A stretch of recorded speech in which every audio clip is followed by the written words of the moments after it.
네, 안녕하세요. 반갑습니다. 동학개미 주식 황소입니다. 자, 버핏이 델타항공을 매도했다. 요런 내용이 나왔습니다. 월런 버핏 항공주에 물렸다. 안 팔겠다. 한 달 만에 눈물에 손절을 했다. 요런 내용이 나왔는데요.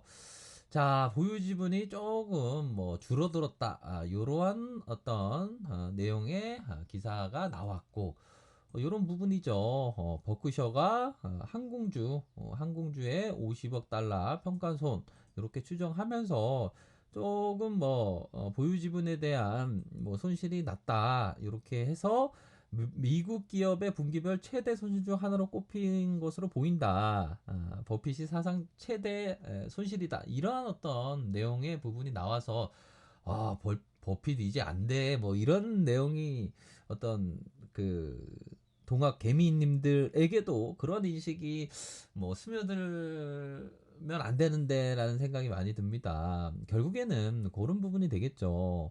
자, 버크셔를 찰리 먼거와 월런 버핏이 운영하는 데 있어서 두 명이 다 결정하고 할까요? 그런 건 아니겠죠. 밑에 어떤 펀드 매니저 일부의 어떤 약간 경험이 안 됐던 어떤 초보 펀드 매니저가 뭐 펀드 매니저라는 건 뭐 허울뿐인 그런 부분이라는 점을 항상 말씀드렸죠. 우리 동학개미님들이 최고의 펀드 매니저입니다. 단 내 안에 어떤 고수의 어떤 그 부분을 찾아야 되겠죠. 근데 이 버크셔에서의 좀 경험이 안 된 그 바보 펀드 매니저가 사타 팔았다 할 수 있습니다. 그런 거 갖다가 막 보면 손절했네 막 하지만 버크셔의 전체 자금이 몇천 조인데 그런 어떤 일부의 자금으로다가 조금 뭐 1%도 안 될 것 같은데요. 0.5% 될까요? 별로 포지션을 큼직큼직하게 가진 포지션이 아닙니다. 잠깐 좀 어리석은 뭐 펀드 매니저가 그러한 것 때문에 뭐 버핏이 손절했네 이런 부분으로 사람들이 인식할까봐 그런 거는 아닙니다. 보면 이전에 금융위기 때 그 버핏이 골드만을 막 인수하지 않았습니까? 전환사채 막 사면서 요 부분입니다. 거의 뭐 한 1200선 어느 정도 이렇게 싸다 싶을 때 아주 바닥을 잡으려는 것보다 한 중간 정도에 천천히 많이도 하락했다. 요 부분에서 천천히 계속 사들인 겁니다. 계속 사들인 거예요. 음? 그러니까 나중 가면 우리가 동학 운동을 함에 있어서 장기적인 어떤 운동 아닙니까? 결국은 다우지수 이게 보면 한 요 부분입니다. 한 절반 정도에서 골드만 샀을 때, 골드만 평가손 나네 하면서 밑에까지 더 떨어졌죠. 근데 결국에는 이런 큰 수익이 나지 않았습니까? 다우가 이런 어떤 크게. 그러니까 이런 어떤 버핏이 뭐 평가 손실 난데 이런 때 얘기가 나올 때 참 그 바닥권을 만들 때가 너무나도 많습니다. 그래서 저는 좀 버핏이 뭐 델타 항공을 조금 뭐 팔았다고 해서 버핏의 어떤 본인의 판단이냐 그런 건 아니다. 또한 조금 어리숙한 어떤 펀드 매니저가 괜히 그냥 공포에 경험이 안 된 사람이 공포세를 한 거다. 이런 식으로 생각을 할 수 있을 것 같습니다. 뭐 버핏이 저기 보면 뭐 항공주는 장기적으로 굉장히 큰 성과라고 하지 않았습니까? 저 또한 항공주에 있어서 굉장히 가치가 뛰어나다라고 생각을 합니다.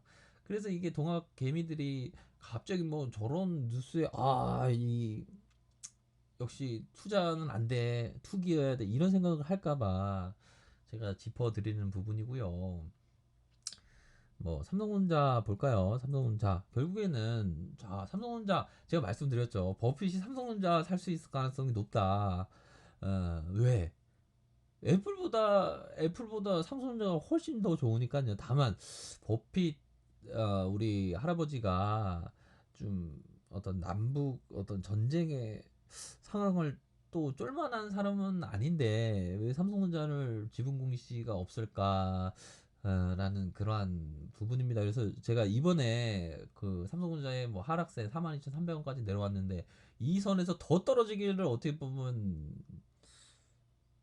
바랬던 그런 부분이 있죠. 왜? 동학 게임이라면 더 밑단에서 더 많이 사고 또 버핏 할아버지가 만약에 이게 42,300원까지 더 내려와서 거의 뭐 반토막이 난다. 뭐 3만 원까지 내려간다. 막 이러면 이 그 버핏 할아버지를 공부를 해보시면 제가 그 버핏 할아버지만 거의 10년 이상을 공부했으니까요. 이 보면 자 애플은 합리적인 가격에 위대한 기업을 산 겁니다. 하지만 더 실질적으로 원한 것은 버핏 할아버지는 아주 싸다고 하면 벤자민 그레엄의 그 투자론하고 비슷하죠. 안전마진이 확보된 아주 싼 기업을 아주 싸게 위대한 기업을 사길 원한다. 애플은 합리적인 가격에 위대한 기업을 산 거라면 삼성전자는 아주 싼 가격에 위대한 기업을 산 거다. 그렇기 때문에 버핏의 냄새를 맡을 거다. 저는 확신을 합니다. 제가 틀릴 수도 있겠지만. 근데 지금 다시 주가가 올라와서 버핏 할아버지가 또 관심을 안 갖지 않을까라는 생각들이 드는데 애플보다 삼성전자가 못할 게 뭐가 있습니까? 스마트폰 1등이고 그런데 그쵸? 아마도 좀 어떤 자국의 어떤 넘버원 애플을 믿고 투자한 게 아닌가. 그러니까 한국에 대해서 잘 모르는데 아마 한국에 대해서 제대로 알았으면 벌써 샀을 겁니다 아마. 그런 생각이 드네요. 그런 점으로 해서 좀 저점을 다지고 좀 반등세가 나와주고 있습니다. 그래서 좀 바닥권이 좀 지나지 않나라는 생각이 들고요. 결국에는 동학 운동이 좀 멀리, 아주 멀리 생각하셔야 되는 그러한 부분이 분명히 있다라고 말씀을 드렸죠. 그러한 부분으로 해서 우리들이 생각했던 그러한 부분이 굉장히 많죠. 보면 결국에는 자, 대표이사님이 얘기했던 회사는 어떤 환경 변화에도 미래를 선도하기 위해서 R&D에 적극 투자하고 있다. 그 결과 미국 특허 등록 기준 세계 2위다. 특허 경쟁력을 확보하고 있다. 자, 요 부분입니다. 시스템 반도체 2030년까지 133조 원씩이나 어마어마한 금액을 투입한다. 결국에는 2025년까지 13조. 큐텅닥 플레이 디스플레이 발음도 어렵네요. 큐턴닥 디스플레이 요 부분에 13조까지 요런 어떤 R&D를 적극 투자하는 이러한 기업이 조금 뭐 주가가 출렁해도 기업이 어렵지도 않습니다. 솔직한 얘기 어렵지도 않은데 주가만 변덕이죠. 그럴 때 오히려 더 주가 내려올 때마다 천천히 여유 자금으로 천천히 멀리 보면서 투자하는 겁니다. 그런 게 가장 으뜸이다. 이런 점을 말씀드리고 싶네요. 아셨죠? 그러한 부분으로 해서 뭐 삼성전자에 대한 부분은 솔직한 얘기로 뭐 걱정할 필요도 없고 뭐 시세가 뭐 올라가니 내려가니 뭐 걱정할 필요도 없습니다. 이 현재가 창의 모습은 양호하네요. 보면 어느 정도 이제는 좀 턴하면서 우리들의 목표가 62,800원, 2차 목표가 7만원, 3차 목표가 12만원. 대폭 상향했습니다. 주가 올라왔다고 상향한 건 아니고요. 12만 원도 너무 쌉니다. 12만 원을 목표로 우리 동학운동을 함에 있어서 우보 만리, 우보 천리의 마음으로 뭡니까? 바로 소의 한 걸음 한 걸음씩 뚜벅뚜벅 나아가는 거죠. 변절하면 안 됩니다. 변절하면 이 바닥에 삼성전자 배반하고 변절하면 안 돼요. 그거는 또 뼈가 있는 말씀을 드리는 부분인데 아무튼 변절하면 안 됩니다. 아셨죠? 자, 오늘 하루도 생애 한순간입니다. 행복한 하루 보내시고요. 자, 아래 카페에서 정보를 확인하시고 좋아요, 구독하기, 알람 설정까지 이렇게 한 번씩 부탁드리도록 하겠습니다. 네, 감사합니다.